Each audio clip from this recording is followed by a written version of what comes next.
Agostinho, bispo de Hipona, nasceu em 13 de novembro de 354 d.C., na cidade de Tagaste, que fica na província romana da Numídia, que corresponde à região que hoje faz parte da Argélia. Também conhecido como Santo Agostinho, foi consagrado bispo de Hipona, atual Annaba, no ano de 395. Ele serviu como bispo de Hipona até sua morte no ano de 430 da era atual. Durante seu episcopado, Agostinho desempenhou um papel importante na liderança da Igreja, e também na elaboração de várias obras teológicas e filosóficas, que tiveram um impacto duradouro no pensamento cristão e ocidental em geral. Sua posição como bispo permitiu-lhe influenciar as questões religiosas, políticas e filosóficas do seu tempo. Uma das obras mais conhecidas de Santo Agostinho é Confissões, uma autobiografia espiritual na qual ele narra suas experiências pessoais, seus erros e arrependimentos, bem como sua jornada rumo à fé cristã. É considerada uma das primeiras obras autobiográficas da história. A obra está dividida em 13 livros que vamos desvendar juntos ao longo dessa incrível série. Agostinho de Hipona. Segundo livro da série Confissões. Capítulo 1. A adolescência. Quero recordar minhas torpezas passadas e as degradações carnais de minha alma, não porque as amo, mas por te amar, ó meu Deus. É por amor de teu amor que o faço, percorrendo com a memória amargurada, aqueles meus perversos caminhos, para que tu me sejas doce, doçura sem engano, ditosa e eterna doçura. Resgata-me da dispersão em que me dissipei, quando afastando-me de tua unidade, me desvaneci em muitas coisas. Tempo houve de minha adolescência em que ardi em desejos de me fartar dos prazeres mais baixos, e ousei a bestialidade de vários e sombrios amores, e se murchou minha beleza, e me transformei em podridão diante de teus olhos, para agradar a mim mesmo e desejar agradar aos olhos dos homens. Capítulo 2. As primeiras paixões. E que me deleitava, senão amar e ser amado?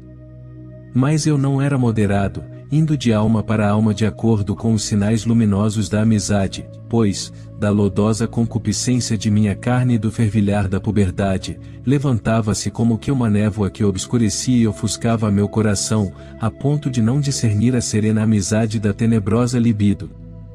Uma e outra, confusamente me abrasavam, arrastavam minha fraca idade pelo declive íngreme de meus apetites, afogando-me em um mar de torpezas. Tua ira se acumulava sobre mim, e eu não o sabia.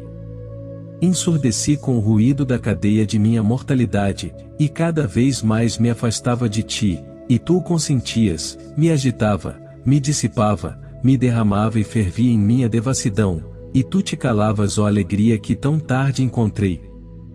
Tu te calavas então, e eu ia cada vez mais para longe de ti, sempre atrás de estéreis sementes de dores, com vil soberba e inquieto cansaço. Oh, se alguém refreasse aquela minha miséria, para que fizesse bom uso da fugaz beleza das criaturas inferiores, limitasse suas delícias, a fim de que as vagas daquela minha idade rompessem na praia do matrimônio, já que de outro modo não podia haver paz, contendo-se nos limites da geração, como prescreve tua lei, Senhor.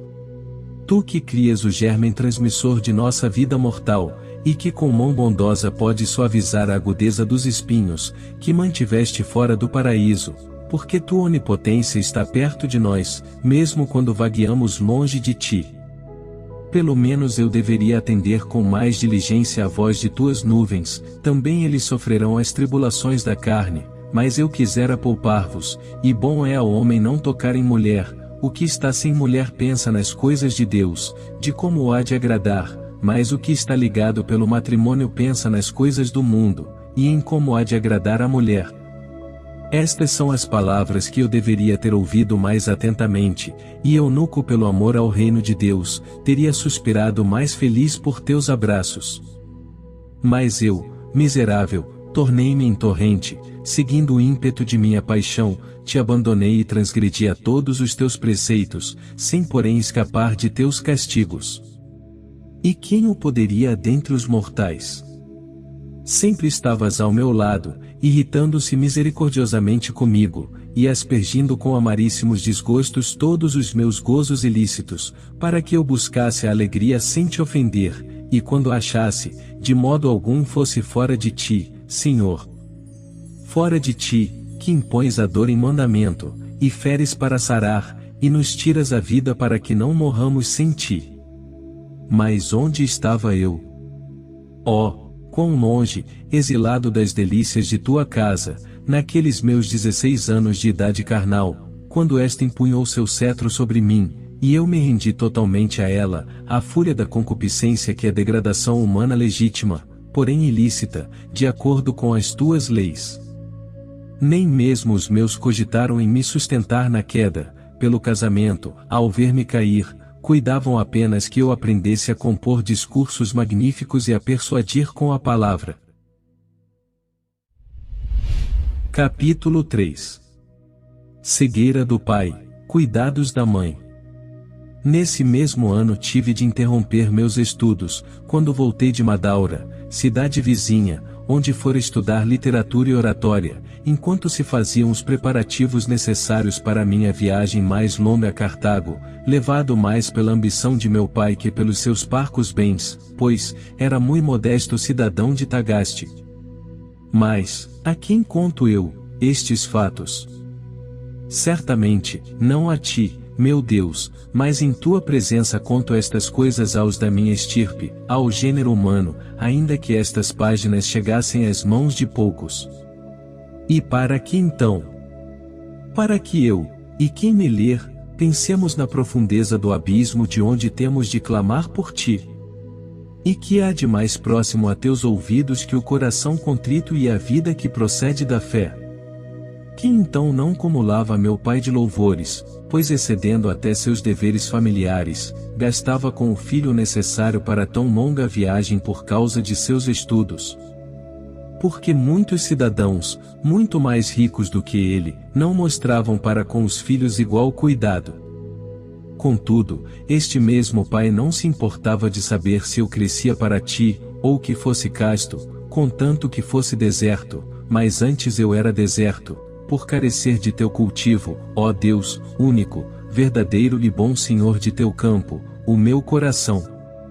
Porém, no meu 16º ano, foi necessária uma interrupção em meus estudos por falta de recursos familiares, e livre da escola passei a viver com meus pais. Avassalaram então minha cabeça os espinhos de minhas paixões, sem que houvesse mãos que os arrancassem. Pelo contrário, meu pai, certo dia, percebendo ao banho sinais de minha puberdade e vendo-me revestido de inquieta adolescência, como se já se alegrasse pensando nos netos, foi contá-lo alegre a minha mãe.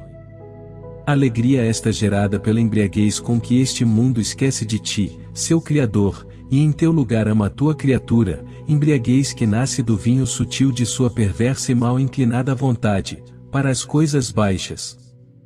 Mas, essa época, já tinhas começado a levantar no coração de minha mãe teu templo, os alicerces de tua santa morada, meu pai não era mais que catecúmeno recente ainda. Por isso minha mãe perturbou-se com santo temor. Embora eu ainda não fosse batizado, temia que eu seguisse as sendas tortuosas por onde andam os que te voltam as costas, e não o rosto.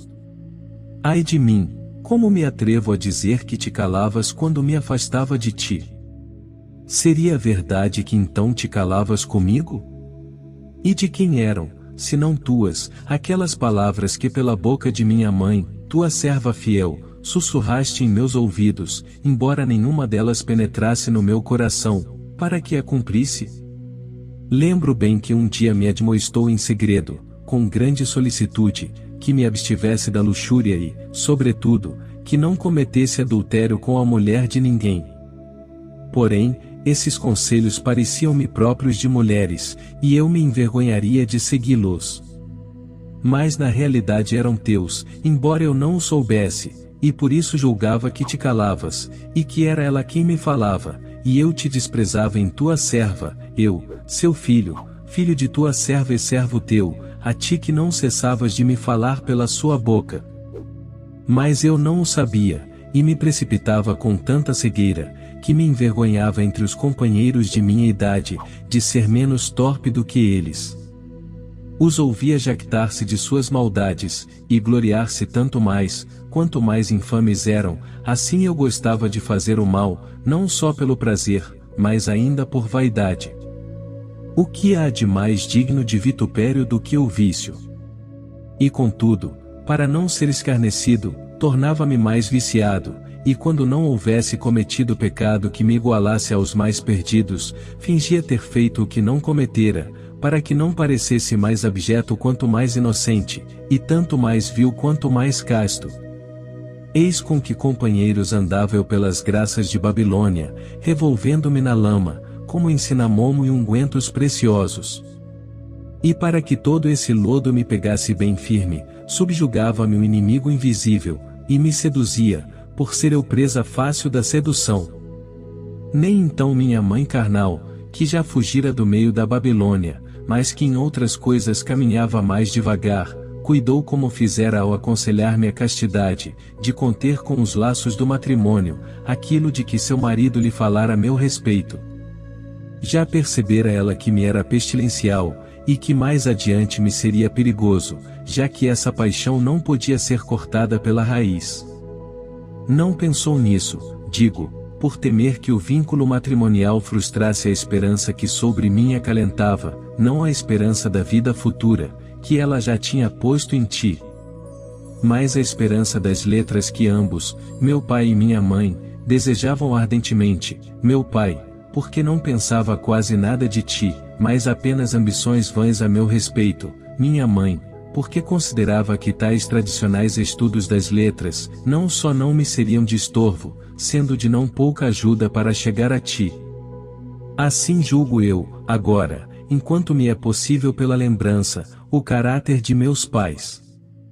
Por isso soltavam-me as rédeas para o jogo, mais do que o permite uma moderada severidade, deixando-me cair na dissolução de várias paixões, e de todas surgia uma obscuridade que me toldava, ó meu Deus, a luz da tua verdade, e por assim dizer, de meu corpo brotava a minha iniquidade. Capítulo 4. O furto das peras. É certo, Senhor, que tua lei pune o furto, lei tão arraigada no coração dos homens que nem a própria iniquidade pode apagar. Que ladrão há que suporte com paciência que o roubem? Nem o rico tolera isto a quem o faz forçado pela indigência. Também eu quis roubar, e roubei não forçado pela necessidade, mas por penúria, fastio de justiça e abundância de maldade, pois roubei o que tinha em abundância, e muito melhor.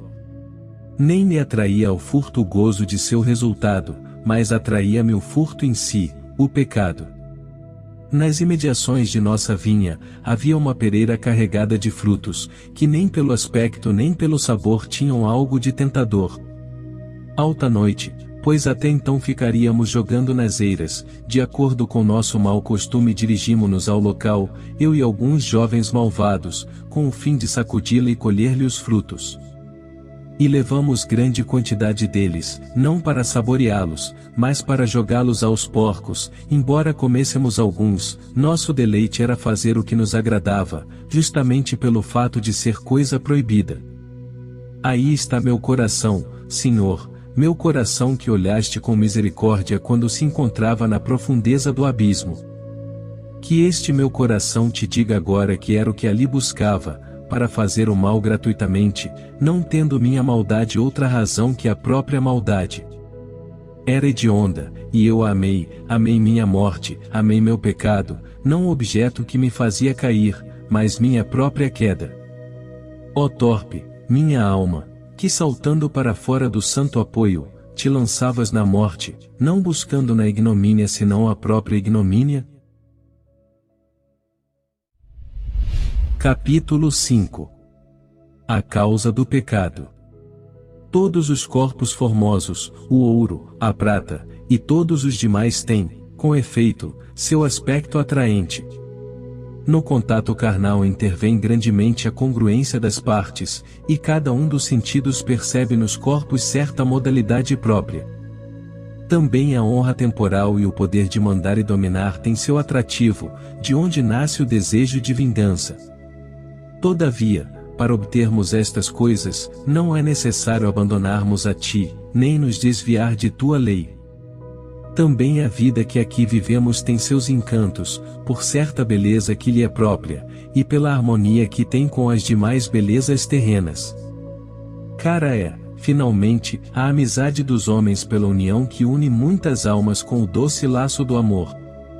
Por todos estes motivos, e outros semelhantes, pecamos quando, por propensão imoderada para os bens ínfimos, são abandonados os melhores e mais altos, como tu, Senhor, nosso Deus, tua verdade e tua lei.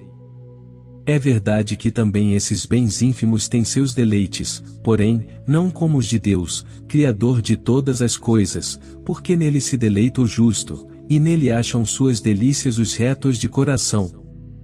Portanto, quando indagamos a causa de um crime, não descansamos até averiguar qual o apetite dos bens chamados ínfimos, ou que temor de perdê-los foi capaz de provocá-lo. Sem dúvida são belos e atraentes, embora, comparados com os bens superiores e beatíficos, sejam abjetos e desprezíveis. Alguém comete um homicídio. Por quê? Porque desejou a esposa do morto, ou suas terras, ou porque quis roubar alguma coisa, ou então, ferido, ardeu em desejos de vingança. Por acaso cometeria o crime sem motivo, apenas pelo gosto de matar?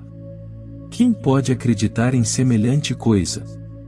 Mesmo de Catilina, homem sem entranhas e muito cruel, de quem se disse que era mau e cruel sem razão, acrescenta o historiador um motivo, para que a ociosidade não embotasse suas mãos e sentimento. Todavia, se indagares por que agia assim, dir-te-ei que mediante o exercício de crimes, depois de tomada a cidade, conseguisse honras, poderes e riquezas, libertando-se do medo das leis e das dificuldades da vida, causados pela pobreza de seu patrimônio e a consciência de seus crimes.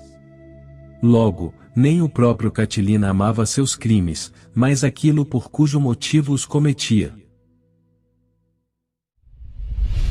Capítulo 6. O crime gratuito. Que amei então, em ti, ó meu furto, crime noturno dos meus 16 anos. Não eras belo, já que eras furto. Mas, por acaso és algo para que eu fale contigo? Belas eram as peras que roubamos, por serem criaturas tuas, ó formosíssimo Criador de todas as coisas, bom Deus, Deus sumo, meu bem e meu verdadeiro bem, belas eram aquelas peras.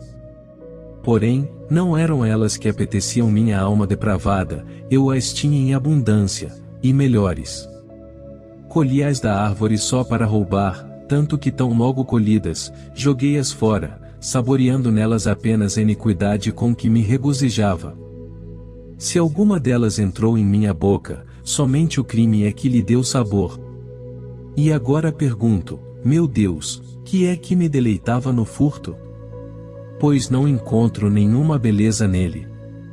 Já não falo da beleza que reside na justiça e na prudência, nem sequer da que resplandece na inteligência do homem, na memória, nos sentidos ou na vida vegetativa, nem da que brilha nos magníficos astros em suas órbitas, ou na terra e no mar, cheios de criaturas, que nascem para sucederem umas às outras, nem sequer da defeituosa e sombria formosura dos vícios enganadores.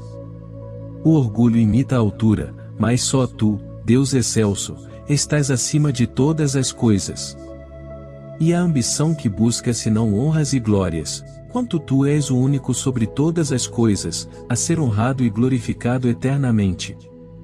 A crueldade dos tiranos quer ser temida, porém, quem há de ser temido senão Deus, a cujo poder ninguém.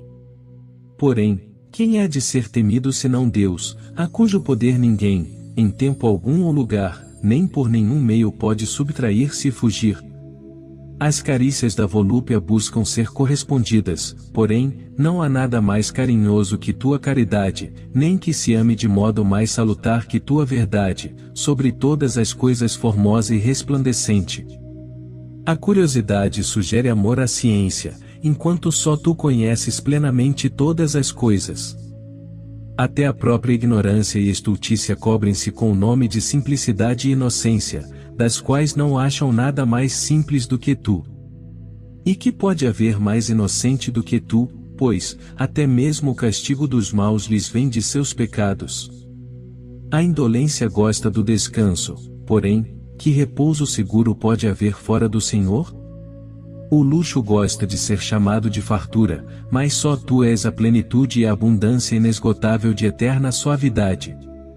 A prodigalidade veste-se com a capa da liberalidade, porém, só tu és verdadeiro e liberalíssimo doador de todos os bens.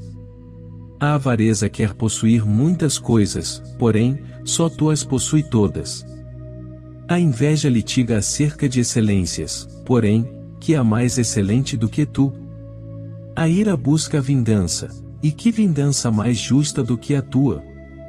O temor aborrece as coisas repentinas e insólitas, contrárias ao que se ama ou se deseja manter seguro, mas haverá para ti algo de novo e repentino? Quem poderá separar de ti o que amas? E onde, se não em ti, se encontra inabalável segurança? A tristeza definha com a perda das coisas com que a cobiça se deleita, e não quer que se lhe tire nada, como nada pode ser tirado de ti.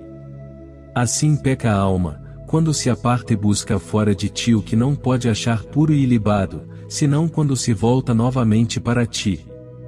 Perversamente te imitam todos os que se afastam de ti e se levantam contra ti.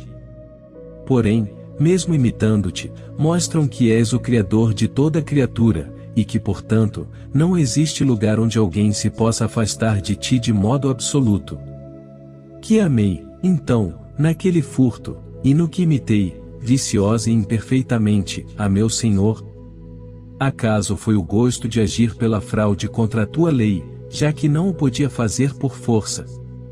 Simulando cativo, uma falsa liberdade ao fazer impunemente o que estava proibido, imagem tenebrosa de tua onipotência? Eis aqui o servo, que fugindo do seu senhor, seguiu uma sombra. Ó podridão, ó monstro da vida e abismo da morte, como pôde agradar-me o ilícito, e não por outro motivo, senão porque era ilícito. Capítulo 7. Ação de graças. Como agradecerei ao Senhor por poder recordar todas estas coisas sem que minha alma sinta medo algum? Amar-te-ei, Senhor, e dar-te-ei graças, e confessarei teu nome, pois me perdoaste tantas e tão nefandas ações.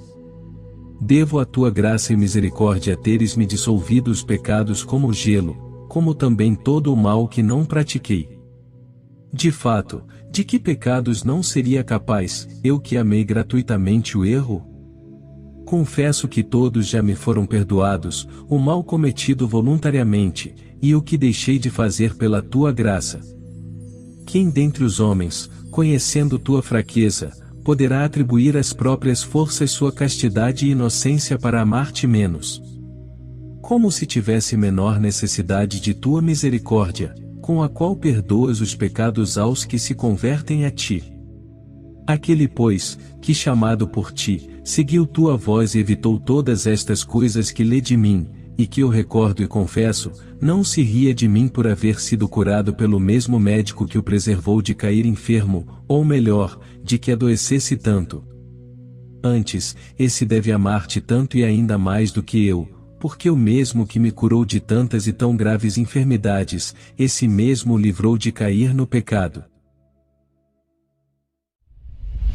Capítulo 8.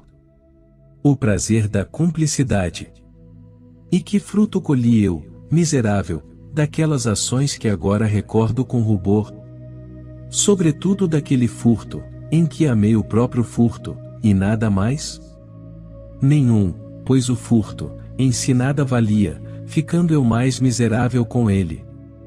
Todavia, é certo que eu sozinho não o teria praticado, a julgar pela disposição de meu ânimo na ocasião, não, de modo algum, eu sozinho não o faria. Portanto, apreciei também na ocasião a companhia daqueles com quem o cometi. Logo, também é certo que apreciei algo mais além do furto, embora não amasse de fato nada mais, pois também essa cumplicidade era nada. Mas, que é esta, na verdade? E quem mo poderá ensinar, senão o que ilumina meu coração e rasga minhas sombras? De onde vem à minha alma a ideia destas indagações, desta discussão e considerações? Se eu então amasse as peras que roubei, e quisesse apenas seu desfrute, podia tê-las roubado sozinho, se isso bastasse. Poderia fazer a iniquidade pela qual chegaria meu deleite, sem necessidade de excitar o prurido da minha cobiça, com a conivência de almas cúmplices.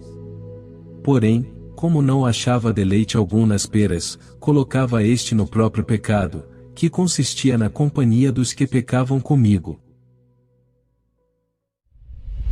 Capítulo 9. O prazer do pecado. E que sentimento era aquele de minha alma? Certamente, assaz torpe, e eu, um desgraçado por alimentá-lo. Mas, que era na realidade? E quem há que conheça os pecados? Era como um riso, como que a fazer-nos cócegas no coração, provocado por ver que enganávamos aos que não suspeitavam de nós tais coisas, e porque sabíamos que haviam de detestá-las. Porém, por que me deleitava o não perpetrar sozinho o roubo? Acaso alguém se ri facilmente quando está só? Ninguém o faz, é verdade, porém, também é verdade que às vezes o riso tenta, e vence aos que estão sós, sem que ninguém os veja, quando se oferece aos sentidos ou à alma algo extraordinariamente ridículo. Porque a verdade é que eu sozinho nunca teria feito aquilo, não, eu sozinho jamais faria aquilo. Tenho viva, diante de mim, meu Deus, a lembrança daquele estado de alma, e repito que eu sozinho não teria cometido aquele furto, do qual não me deleitava o objeto, mas a razão do roubo, o que, sozinho, não me teria agradado de modo algum, nem eu o teria feito. Ó amizade inimiga, sedução impenetrável da alma, vontade de fazer o mal por passatempo e brinquedo, apetite do dano alheio sem proveito algum e sem desejo de vingança, só porque sentimos vergonha, de não ser sem vergonha quando ouvimos, vamos, façamos. Capítulo 10. Deus, o sumo bem. Quem desatará este nó, tão enredado e emaranhado? Como é asqueroso, não quero voltar para ele os olhos, não quero vê-lo. Só a ti quero, justiça e inocência, tão bela e graciosa aos olhos puros, e com insaciável saciedade. Só em ti se acha o descanso supremo e a vida imperturbável. Quem entra em ti, entra no gozo do seu Senhor, e não temerá, e estará perfeitamente bem no sumo bem. Eu me afastei de ti e andei errante, meu Deus, muito longe de teu esteio em minha adolescência, e cheguei a ser para mim mesmo uma região de esterilidade.